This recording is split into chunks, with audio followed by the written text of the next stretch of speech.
There was too many minutes. He was playing too many darn minutes. I actually was covering that game, and he was playing 35 something minutes. And I'm all for him playing every game. That's not the thing, but playing 35 minutes, I just felt like it was a lot, and it's natural. I can tell you, it wears on you regardless of what your mind. Your body is talking to you, saying, "Okay, we need to slow back." So obviously, you take practice time off. We know he doesn't like to miss practice, and he wants to play in games, and he's playing to win. I get it, but maybe not. Vince Carter has lit up one of basketball's oldest arguments again.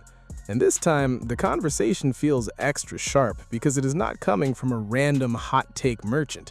It is coming from a Hall of Famer who spent 2 decades in the league, saw the game from both conferences, and still has enough respect around the sport that people stop and listen when he speaks.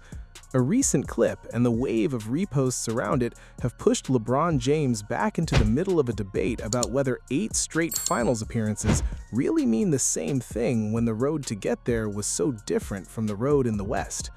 Maybe you preserve him in the first half, and you play your bigger minutes in the second half when he gets better. So I just feel like you have to find time to dial him back, because do you need LeBron James more in the beginning of the season when AD's playing like this, or do you need him from the middle to the back end of the year? I think you need him in the. And that is really the heart of the controversy. Nobody's arguing that LeBron was not great. Nobody's pretending he did not dominate. The fight is over what kind of dominance it was and how much context matters. LeBron's resume is ridiculous on its face. 10 total finals appearances and that 8-year run from 2011 through 2018 that NBA.com itself calls one of the most remarkable streaks in league history. But Carter's point, as the viral discussion frames it, is that raw finals totals can hide a lot when the conference path is uneven. That is where the argument gets uncomfortable for LeBron fans. If you only look at the headline numbers, the story sounds simple. He went to the finals almost every year, and that should settle it. But when you zoom in, the picture changes. During that stretch, the Western Conference was running through a brutal lineup of contenders, while the East often had a much thinner top tier. Harvard sports analysis pointed out years ago that the East had been weaker by the numbers, and that gap was part of the larger backdrop to this era. That's the context Carter is leaning on, and it's why his comments hit people so hard. But it's about the other guys playing well and being aggressive. And by the other guys playing well, it allows him to rest. He doesn't have to exert so much energy in the first quarter like he had to do when he scored 24 points in game 2, when he scored 24 points and they still were down and he ran out of gas. Yeah. And I mean, he's human. He's going to run out of gas. So those guys exerting themselves in the first quarter and just really just doing what they're doing in the first quarter helps him. Yeah. The West at that time was not just good, it was a nightmare. NBA.com's season review of 2010-11 described the conference as a story of multiple elite teams, including the Lakers, Spurs, Thunder, and Mavericks, all fighting near the top. Add in the Warriors dynasty as it emerged, the Clippers' Lob City peak, and Houston's elite offensive years, and you start to understand why some fans and former players see Carter's argument as more than just a grudge. The West was a nightly survival test, while the East often was about surviving 1 or 2 real contenders before the finals even started. That's an inference, but it's an inference backed by the conference landscape of that era.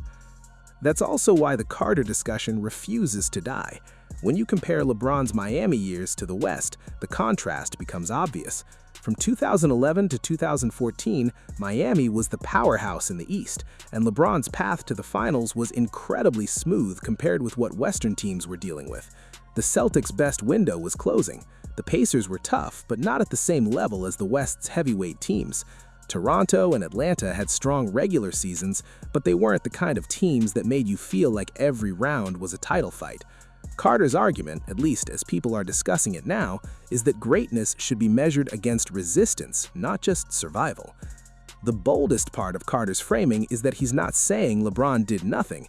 He's saying the environment made the path easier than the myth suggests. That's a huge difference. One version says LeBron wasn't dominant. The other says LeBron was dominant in a conference that gave him a clearer runway than the West gave its stars. Those are not the same thing at all. And that's why people are splitting into 2 camps so quickly. One camp hears disrespect, the other hears the context. Both sides think they are defending basketball truth. As far as inspiration, I didn't take much inspiration from Vince, but I've always admired his ability to do what he did on the floor. So, I mean, the man would jump out of any gym, and that you always kind of had that wild moment when you saw Vince play. But I didn't have much inspiration from him. I gained inspiration from other people. LeBron's move west made that conversation even messier. NBA.com notes that he joined the Lakers in 2018, and that first season in Los Angeles ended without a playoff berth. That matters because it became the strongest real-world argument for Carter's side. After 8 straight finals in the East, LeBron went west and immediately ran into a level of competition that changed everything. Injuries were part of the story, of course, but the larger point remains. The West did not roll out the same kind of path the East had. That doesn't erase his Eastern run, but it does put a spotlight on how much harder the Western route really was. And that's why Carter's comments have been interpreted as a challenge to the automatic greatness version of LeBron's legacy. LeBron fans hear that and immediately push back, because the resume is still elite no matter how you slice it. 8 straight finals is still insane. 10 total appearances is still historic. But the uncomfortable truth is that numbers don't exist in a vacuum. They exist inside conferences, eras, roster builds, injuries, and competitive balance. If you strip away all that context, you're not doing analysis, you're doing scoreboard reading. Carter's whole point is that scoreboards need context. What makes this even more interesting is that Carter isn't exactly coming from a place of anti-LeBron bitterness. He's spoken respectfully about LeBron in other settings, including comments about James needing his minutes managed because of wear and tear. That kind of remark doesn't sound like someone who is obsessed with tearing LeBron down. It sounds like a veteran who understands the game, understands longevity, and is willing to say something honest even if it doesn't flatter the most popular player in the league. That's part of why people are paying attention now. Carter's credibility gives the take more weight. He was playing 35-something minutes, and I'm all for him playing every game. That's not the thing, but playing 35 minutes, I just felt like it was a lot. The other reason this debate has exploded is that the NBA itself has become obsessed with legacy language. Every great player gets ranked against every other great player, and every accomplishment gets turned into a referendum on all-time status. LeBron has long been in the middle of that storm, and he has spent years pushing back on ring culture and legacy arguments that reduce a career to a simple win-loss ledger. So when Carter says the route was easier in the East, it lands right in the middle of a debate LeBron has already been fighting for years. That is why the response is so emotional. It is not just about one quote, it is about the whole legacy conversation. A lot of fans are also reacting because Carter's argument feels like something that has been whispered for years but rarely stated so bluntly. People have always known the West was brutal. They have always known the Spurs, Thunder, Warriors, and other Western powers were a different kind of obstacle. But saying it out loud about LeBron's final streak forces everyone to rethink the mythology around those runs. Suddenly, the 8 straight finals do not feel like a clean measure of universal dominance. They feel like an achievement that still needs a map attached to it. And in sports, maps matter. That does not mean the criticism automatically erases LeBron's greatness. It does not. He still did something almost nobody else has ever done. He still carried teams, stayed durable, adapted across eras, and kept winning deep into his career. The argument is narrower than the internet sometimes makes it sound.